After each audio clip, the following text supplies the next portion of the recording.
What's up, Hoop fans? Welcome back to the channel. Today is Monday, June 17th, and I'm recording this around 4 p.m. over here on the West Coast Pacific time in Sacramento. Today, I'll be talking about Game 4 and the blowout win by the Mavericks and preview today's Game 5 in Boston at the TD Garden. You don't want to miss this. All right, guys, so I wanted to break down a couple of things from Game 4 in Dallas here real quick. Couple observations that I made. First thing is the Mavericks were the more hungrier team on Friday night.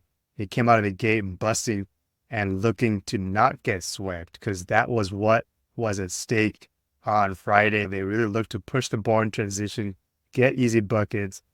Porzingis was not playing in this game, was listed as out. He is playing tonight for Game 5. I'm recording this on Monday. It's a little bit before tip-off around 5 p.m. over here on the West Coast in Sacramento, California. Second point I want to make is Luka looked better on the defensive end. He got a lot of heat and criticism from the media personnel about not being up to the challenge on the defensive end, fouling out with about 4 minutes left to go and some change in that game number 3. He bounced back in this one, played exceptional defense.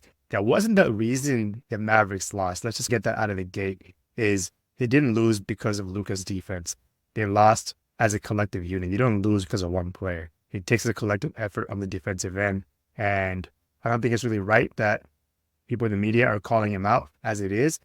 But we have a job to do and we have to cover things that we see. Did maybe people take a little bit too far? Yeah. But that's not the reason that the Mavericks lost the game in game number 3. Another point that I want to bring up here is Luka got to his spots very comfortably.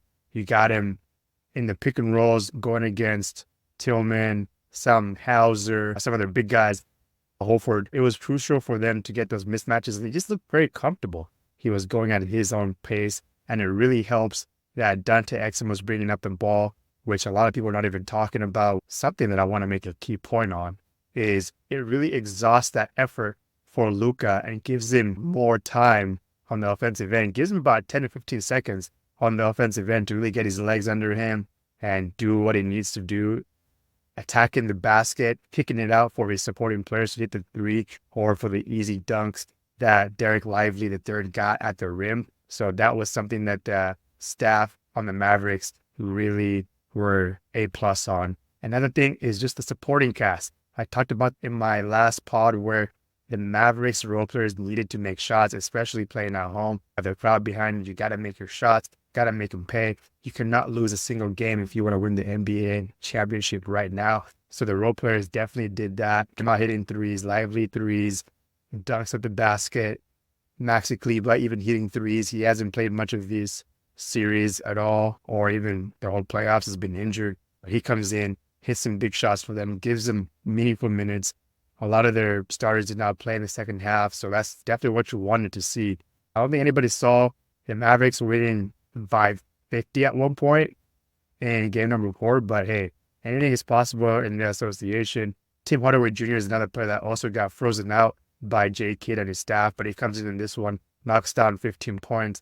He went 5 for 7. We'll talk about him in just a moment here. My case in point is the supporting cast came to play in this game. Last point I want to make is the Celtics did not match the Mavericks' energy right out the gate, and Mavericks really came out running, and the C's didn't match the energy, and it's been the opposite end for most of this series where the Mavericks were not matching the Celtics' energy, but it was the opposite in game number 4. So the Celtics were not making a lot of the threes, and we've talked about this before where if the Celtics did not make most of the threes, they end up losing the game. In this one, they did end up losing the game. In game number 1, they could have lost that one because they didn't shoot the rock very good at all, even against the Pacers in the last series where they ended up escaping a couple games because, hey, a couple possessions at the end, this is the playoffs, it's going to happen. So those were my key takeaways for game number 4. This part of the short video is called Run by the Numbers. I'm going to give you guys hard numbers from game number 4 and what it actually means for this particular series. So before I get into this graphic that you guys see above me here, is the Mavericks were absolutely on fire in game number 4, dominating the Celtics with their 122-84 victory on Friday night. Luka was unstoppable in that first half. Most of their players did not play in the second half. That is the starters on the Mavs side and the Celtics side. But Luka was hot in this one, 25 points at halftime, He finished off the game with 29 points, 5 rebounds, and 5 assists, and he sat for the rest of that whole game. And Mavericks defense held the Celtics to just 36% shooting, guys, from the field. That is very impressive. Jason Tatum was only limited to 15 points, while Jaylen Brown only had 10 points in this particular ball game. So let's go ahead and run the numbers. So points in the paint. The Mavs had 34 more points in the paint than the Celtics. Not having the rim protector in Porzingis really hurt the Celtics in this particular game, because you know what? The Mavericks scored 49% of their points in the paint. Yes, you got that right. 60 points out of 122 points, 49% feasting in the paint. That is why I keep saying you definitely need KP if you have a chance at winning a championship for the Celtics. So Joe Mazzulla and his staff cannot be happy about this number. I'm sure he told his ball club that it needs to be better in game number 5 at the TD Garden. It's also worthwhile to note that this was the Celtics' worst game scoring in the paint this particular season, guys. And what does that look like? 13 for 33. That's a 39% clip for the game. So not good at all. That's not going to do it. That's not going to win you a championship at the end of the day. The last point that I also want to bring up, in addition to a couple of other things, is the Celtics were absolutely horrible. The Celtics were absolutely horrible shooting the ball from the three-point arc. They were 5 for 19 at halftime.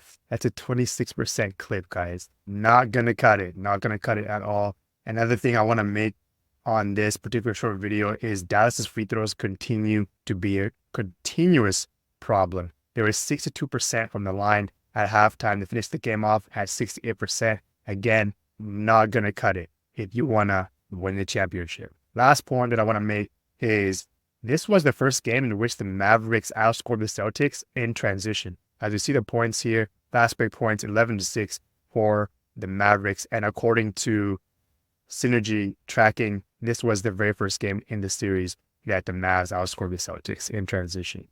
This means that the Mavs were looking to push the tempo and go early in the shot clock against the Celtics. Game number 5 happening tonight at the TD Garden.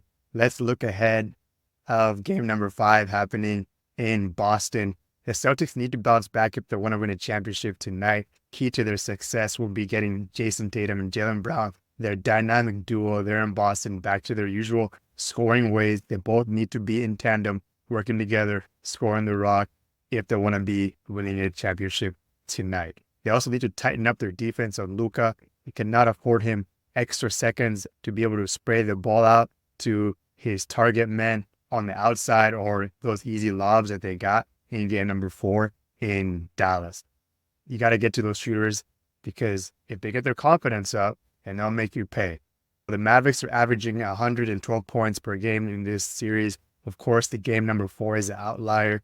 That was absolutely blowout win by the Mavs on Friday. The Celtics are at 105 points per game. Rebounding and turnovers, guys, will be very crucial in this game. And whoever controls these two aspects will win game number 5.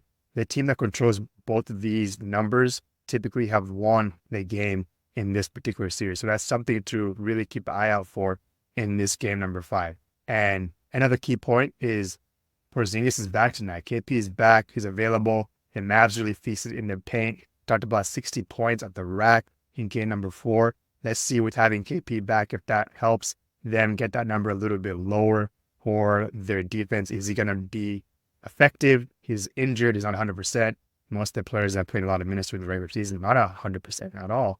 But what's going to happen tonight? Something to look out for. Another thing is who are going to be the difference makers for tonight's game. There's a couple key players on both sides. Drew Holiday, Derek White for the Celtics. And then for the Mavericks, DG, that's Daniel Gafford, and Tim Hardaway Jr. Those are going to be key players in this particular game. Let's break down one by one. Starting with Drew Holiday, number 4 in the Boston Celtics. He had a terrible game, number 4, as did most of the players on the Celtics. He's going to be looking to bounce back from that game. Those possessions against Luka, tightening up on defense, getting locked in. Let's see how he performs in this game number 5 tonight. D. White is also another player. He makes a lot of big shots. You saw him hit a buzzer beater in that last game, and he hits a lot of crucial points when you really need him. So that's something to look out for. D. White is not afraid of the big lights. he's going to let it rip from three. He's a good 3-point shooter, 3-and-D guy, and he's going to be a instrumental aspect for these Celtics. Tim Hardaway Jr., another player, went 5 for 7 in game number 4 after being frozen out by Jay Kidd and his dad. So shooting the rock at a 71% clip last game, but can he continue this on the road? That's going to be another thing that we'll need to be seeing and keep an eye out for, is can he continue his momentum in this game number 5 tonight? It's going to be a lot harder at the TD Garden. Those guys are very rowdy fans. Let's see if he's able to do that. Also, Daniel Gafford. We saw Daniel Gafford after the trade and get a lot of easy lobs, being a very great rim protector. Let's see if he continues to do that in this particular game. Game number 4, he was really good at protecting the rim for his team and getting those pick and rolls with Luka, getting easy buckets. That's what you need him to do. That's what he's effective in. You need to let him shine. And he had a quote after the game, quote, "Scored a couple of baskets down the stretch, got blocks, gave us a lot of energy at the time because I felt like I was actually doing something to impact and help the team win," he said. It was a breath of fresh air, close quote. So we'll have to monitor how he does tonight if he continues to do this, because his team really needs it. That's what I have for this particular breakdown. Make sure you guys follow, subscribe to the channel, subscribe to the Shot Clock Scribbles podcast on all platforms where you listen to audio. Make sure to rate and review, give 5-star reviews as possible. I really would appreciate that. I'm on TikTok as well, Instagram, Shot Clock Scribbles. Look out for me. I'm out of here.